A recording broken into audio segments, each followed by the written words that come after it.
तो राम के अस्तित्व पर विश्वास नहीं है, हो भी नहीं सकता।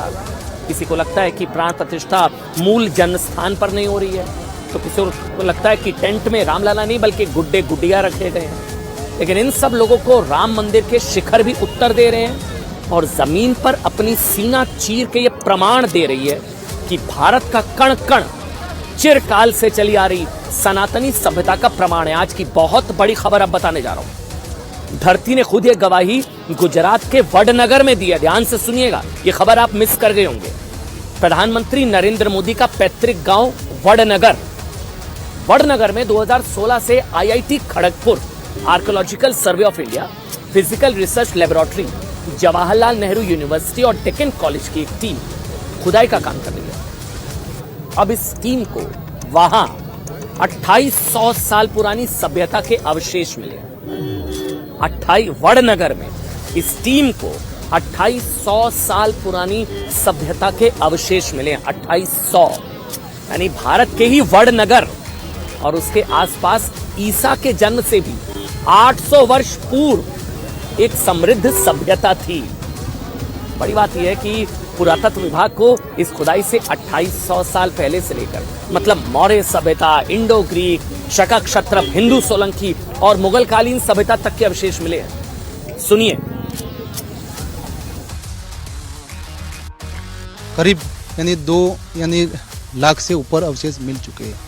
उसमें से यहाँ पे जीवित नगर रहने का कारण यही है कि यहाँ पे जो वाटर मैनेजमेंट सिस्टम, यहाँ पे जो वाटर लेवल अच्छा है, यहाँ पर जो पानी का सोर्स अच्छा था, इसीलिए लोगों का ये खेतीबाड़ी से लेके उनके बिजनेस से लेके सब कुछ यहाँ पे उनको मिलता रहा है। इसीलिए लोगों का जो होता है ये गांव कभी खाली नहीं हुआ है।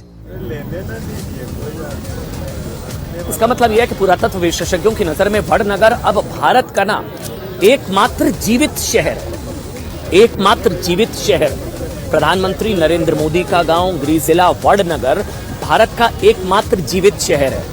यानी वो शहर जो कभी नष्ट नहीं हुआ, जिसने सारे दौर देखे, एक के बाद एक सभ्यताएं देखी और आज भी वो सभ्यता आधुनिक रूप में जीवित है। 2800 साल पुरानी सभ्यता के अवशेष मिले वडनगर। इतना ही नहीं, इस खुदाई में शामिल वैज्ञानिकों का मानना है कि यहाँ मिली कुछ वस्तुओं की कार्बन डेटिंग ये बताती है कि ये सभ्यता 5500 साल पुरानी हो सकती है। 5500 साल पुरानी सभ्यता। यानी कि जब भारत की इस भूमि पर प्रभु श्री कृष्ण अपनी लीला दिखा रहे थे, जब वो महाभारत के युद्ध में अर्जुन को धर्म का पालन करना सिखा रहे थे, तब वडनगर उसका भी साक्षी रहा होगा। और आज पूरे देश के साथ वडनगर रामलला की प्राण प्रतिष्ठा का भी साक्षी बन रहा है, जहां इस वक्त हम मौजूद हैं। वही वडनगर जहां प्रधानमंत्री नरेंद्र मोदी का जन्म हुआ था। वही प्रधानमंत्री जिनकी वजह से अयोध्या में भव्य राम मंदिर के निर्माण का सपना, लगभग नामुमकिन सा लगने वाला सपना, पूरा हो गया और हो रहा है। हो सकता है कि कल भारत में किसी सभ्यता के अवशेष मिले तो 7000 साल पुरानी हो या फिर 10,000 साल पुरानी हो, या ये ही क्यों ना पता चल जाए कि भारत ही दुनिया की सारी सभ्यताओं की जननी रहा है। कोई बड़ी बात नहीं है, कोई बड़ी बात नहीं। ये क्यों ना कल को पता लग जाए कि भारत ही दुनिया की सारी सभ्यताओं की जननी रहा है। कुछ लोगों के लिए फिर भी भरोसा नहीं होगा। उनकी नजर में राम काल्पनिक ही रहेंगे, प्रभु श्री कृष्ण मिथ्या रहेंगे, मंदिर नकली रहेंगे, लेकिन भारत जो है वो इंडिया भी रहेगा।